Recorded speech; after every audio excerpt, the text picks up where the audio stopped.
We all have fantasies, and fantasies are nothing but visualizations that we have of us doing things that are beyond the scope of our reality. And there is a negative connotation attached with fantasy.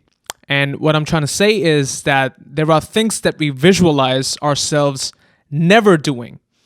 And usually that can arise due to our proclivities, our abilities, or simply personal prejudices. Now, before I delve into this thing that I could never visualize myself doing, I wanted to give you guys a little background about myself. Now, I come from a quite well-to-do family, and I'm quite privileged.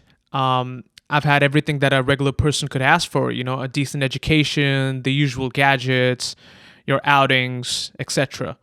Now, I grew up in India, and one of the biggest problems that I saw around me was the state of poverty.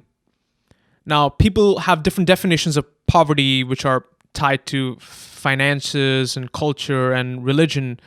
I classify poverty as a state where you don't have enough to eat, period. And this is what I saw around me, the increasing number of beggars and people coming in from underprivileged backgrounds. And even the people who were around me, they came from some small villages where they didn't have enough opportunities to make a decent living. So they had to come into the cities to be able to feed themselves and their families. And as I was growing up in this environment, it was very jarring, quite hard for me to fully digest this state of poverty. And I promised myself that this is one thing that I never see myself doing, and that is begging for money or contorting myself in different forms and ways to receive money in order to feed myself. So that is the one oath that I had taken growing up. Now, let me talk about this incident. So I've alluded to in a couple of my videos before that when I was living in Boston and I was studying at Berkeley College of Music, I was in a financial crisis. And that financial crisis pretty much lasted the entire tenure at Berkeley. It was about 2.5 years. And it went about in waves. The severity of that crisis went about in waves. Sometimes I had, I was quite well off. I had enough to pay off my rent and to be able to buy groceries. And sometimes it was quite bad. Like I was moving neck to neck, and I had to count every single penny in order to be able to make my expenses. Now, it was during this 1 week. I think it was a Monday, and I woke up and I got this alert on my phone from my bank letting me know that I have a negative $120 balance in my account.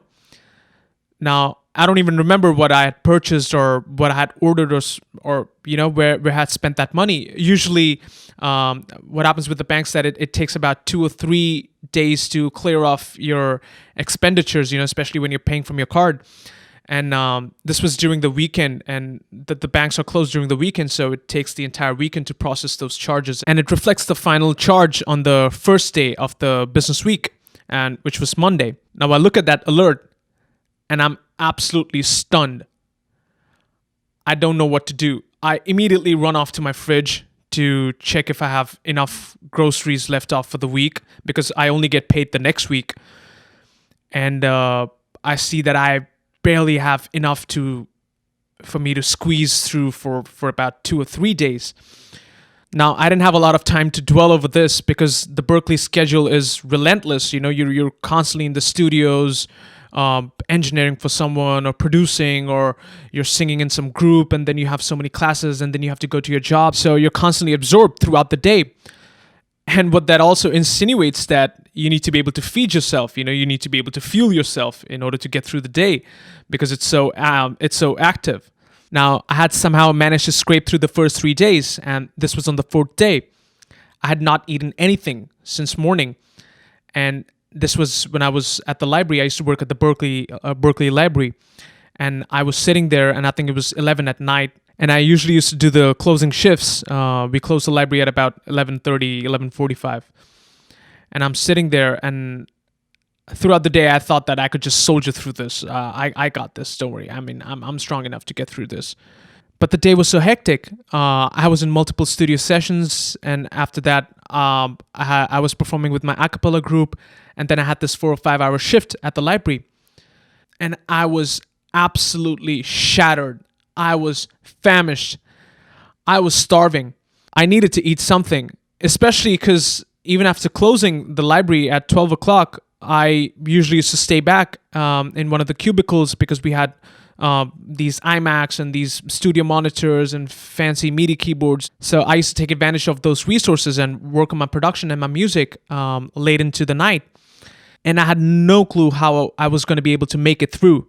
Now, what happened was when we were approaching the closing time, I was taking my final round, closing off all the stations, shutting down the iMacs.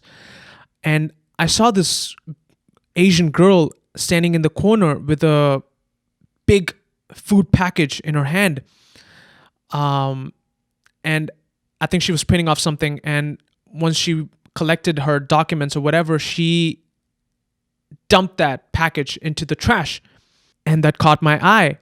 Now, when we closed the doors of the library and I saw my peers leave the building, I ran back upstairs, dug my hand into that trash, and pulled out that food package. And I opened it up and I saw that there was this half-eaten burger. It was a huge burger, and there was some mushy salad, some kind of coleslaw with it. And I didn't think twice. I licked it all off in a couple bites. And that was a rude awakening for me. And I couldn't believe what I was doing. It was completely animalistic. I was so hungry. I just had to eat something.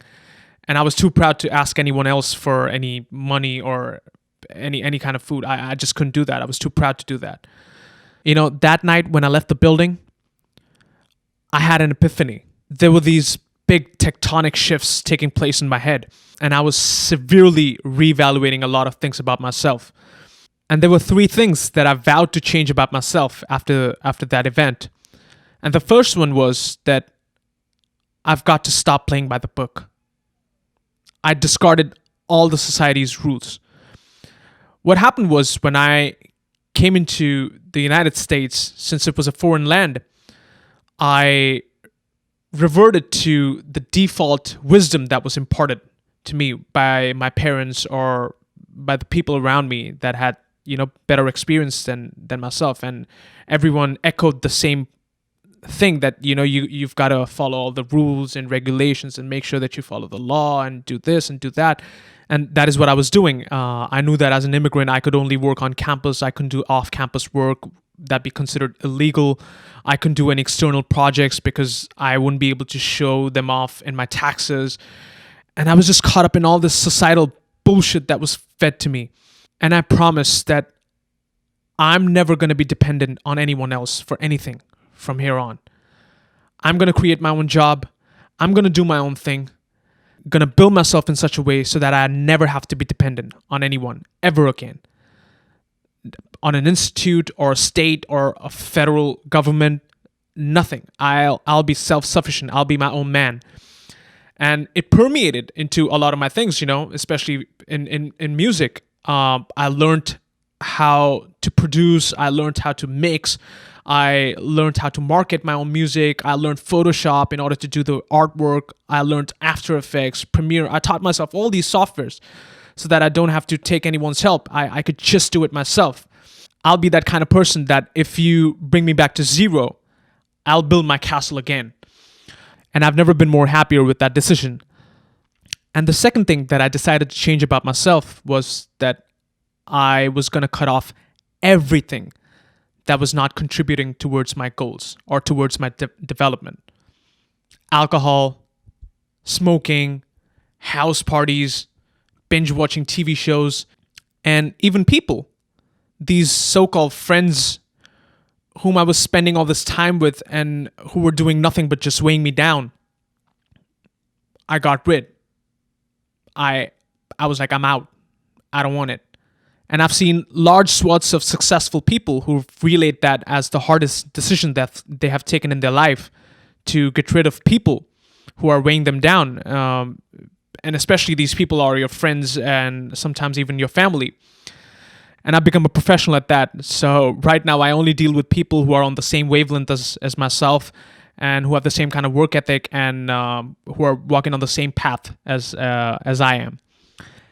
And one of the last things that I changed about myself which I think was the most pivotal, was this mindset that no matter where I am in life and whatever condition I'm in, I'll always be grateful that I had a good meal. That is the only thing that should define my happiness. And people have this foggy notion that happiness is something that is acquired or earned. That's bullshit. Happiness is literally an emotional muscle that you can train. For example, to use a cliche, you see these African kids who barely have nothing to eat, always smiling and cheerful and dancing. And when I've had a conversation about this with my friends or my family, one of the concerns that they address is that you're just going to lower your standards, Donnie. And you're going to get callous if you start thinking like that. And I don't think they could have been any more wrong, because what that mindset allowed me to do was raise my standards. And I've never been more urgent about my goals than I am today. Back then, I was shooting for the clouds, and now I'm shooting for the stars. Because what that mindset has done for me is it's made me completely immune to failure. Like, I don't care about losing $5,000 or getting fired from a job or getting rejected by a girl. I just don't care.